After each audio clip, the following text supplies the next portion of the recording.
evening everyone, welcome in the new show called Galan's Time. My name is Galan, here the presenter of this show. Today we are going to talk about subject which concerns everyone, the health ethical.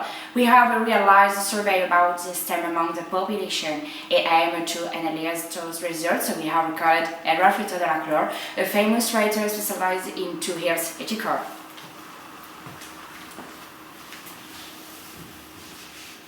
Good evening, everyone.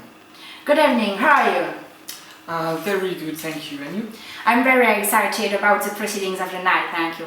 And to hand, please welcome our heads, expert specialist into this particular sector, Louis Connet.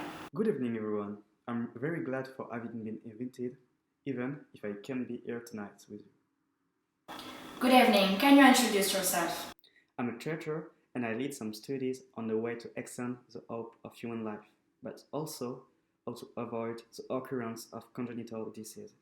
Now that the introduction are done, let's get to the heart of the matter. Ethics in health are known by a majority of 75% people according to the survey. We realize that this survey, typically for the show, the purpose was to get to know by the audience opinions. And then, if this subject is known by the majority of people, we can notice that the reason of why we use ethics in health are different from one person to another one. So, for you, Edouard, according to what you wrote in your book, what is health ethic? Or as a lot of people's answer within your survey don't have a clear idea about what health ethic really is? It's a very good question indeed, and ethic and health have a direct impact in life since its beginning until the ending. Ethic and health treat all parts of life from the well-being people to respect the liberty for career quality. It's a well-known subject in which we do not pay any attention necessarily. Indeed, it is a very important subject as seeing the results from the survey. 80% of that ethics in health is important. Talking about its importance, there are two questions that appeared for me be essential, those linked with the notion of DNA. To you, Louis, and linked with this graph showing that 71% of people are against DNA modification and to make if more doubts, what can you tell? Several DNA modifications are possible, and they do not have the same objective at all.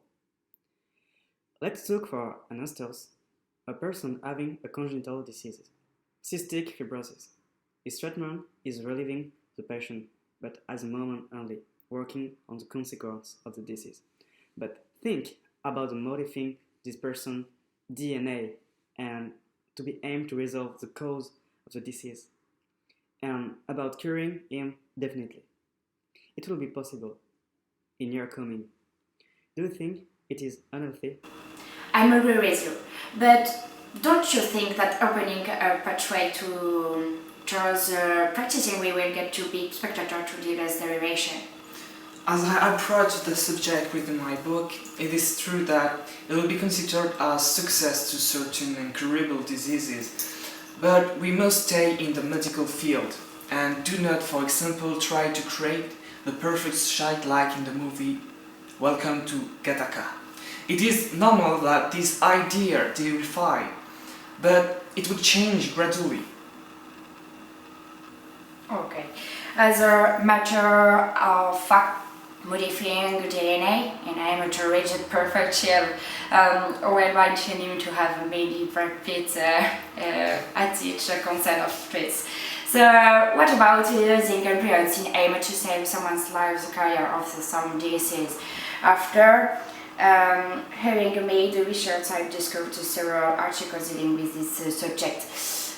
Then, after having submitted this question in my survey, I want out that 63%. Can you give us your impression about these results? We need to know that those regulations about this subject differ according to the country. Some countries authorize the use of embryo for medical ending, but in some countries, like France, those regulations concerning the use of embryo are very limited. Even me, working in this field, I am limited on my research. Consequently, it is normal in France that the public opinion in majority is against this protocol. And it is already very secure, and moreover it goes against some habits and belief of the population. Alright, thank you for having highlighted us. It's true that the principal evaluation enemies are culture and belief of each person. From your opinion, Edouard, do we need to change someone's habits by forcing this person? Or do we have to force someone to take a treatment, to undergo surgery in aim to save his or her life? As there are mixed results throughout this subject, 78% responded no. It is true that it's hard to compel someone to do anything at all, mainly concerning the health domain, which always asks the concern of the patient. The patient has his own intellectual freedom. The doctor has no right to force a person or even to criticize her health. It will go against our liberty. We can't forget that the patient intellectual freedom is one of the two parts defining the health ethic. It's a very good argument to do. And you, Louis, what do you think? Oh, no. Contrary to what you say, Mr. Frito, the patient has to some extent the last word. But the doctor advice is for the patient interest. Two way of thinking very well. But I wonder some diseases, notably dangerous diseases, get a really high cost. 77% individuals from your survey consider it unfair. What can you tell us about that fact? It is not always the patient's choice of being cured or not. It depends also on the financial cost. For example, at the United States, any medical intervention has to be paid, and not everyone has the financial resources that will cure the disease. From an ethical point of view, anyone should have access to any treatment, being rich or poor, as life does not have a price tag. Each life has the same value than another one. You are absolutely right, Edouard. Talking about free treatments, I want to bend over the question of blood donation being paid in the United States. To you, Louis, with working in this field, what can you tell us about it, knowing that 50% of people answering at the survey are against? Oh, I think it depends on the individual. For some payments can motivate people to come over to give their blood. While, on the other hand, for others it goes against the ethic to be paid for saving a life. Opinion shared. So, we are going now to talk about a subject that Louis well knows, which is the hand of life. It's a very tricky subject, but we are here to debate diverse subjects that concern the health of each. Let's get up to the recitation question concerning the people at hand living status. The people who responded to the survey are shared, 50-50.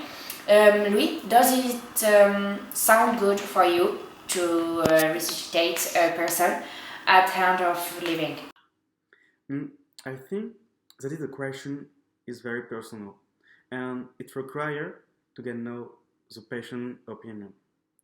Let's take the example of Vincent Lambert affair, which had divided the France entire, and at the end, so much dedication were it really necessary. Indeed, this is an actual subject which made many debates. This subject requires each point of view. Lambert's affair leads us to the next question of the survey, which is about euthanasia. 75% of people are in favor of it. What do you think about that, Edouard? Does it best to shorten someone's suffering who cannot and does not want to keep alive due to an accident, for example, like Vincent Lambert, or like an aged person at the end of living, bedridden and motionless, prefers all over and plugged to machine, prevent from living their life as they wished? The euthanasia remains a major question mark. within our society. It's true that currently it is a subject which happens to be debated, mainly among our population who tend to have a life expectancy more and more longer, but also more and more people are consternated by chronic disease. This is a risk to be now more and more numerous toward those who could not bear the pain and wishing to put an end to the life. It's exact. This debate allows us to come around the principal health questions. We arrive at the end of your debate. We can observe that health ethics remains a very shared subject depending in individuals. In spite of the two parts which define ethic, we notice that the one about intellectual freedom and about the well-being always come first. Thank you, both for your participation and your intervention. I wish that you have enjoyed this debate. Thank you to you to invite me. It was a very interesting debate which probably helped several viewers getting along with or highlighting this notion of ethic. Thank you so much, Ida. Thank you. And thank you, Louis, even if you were not here there.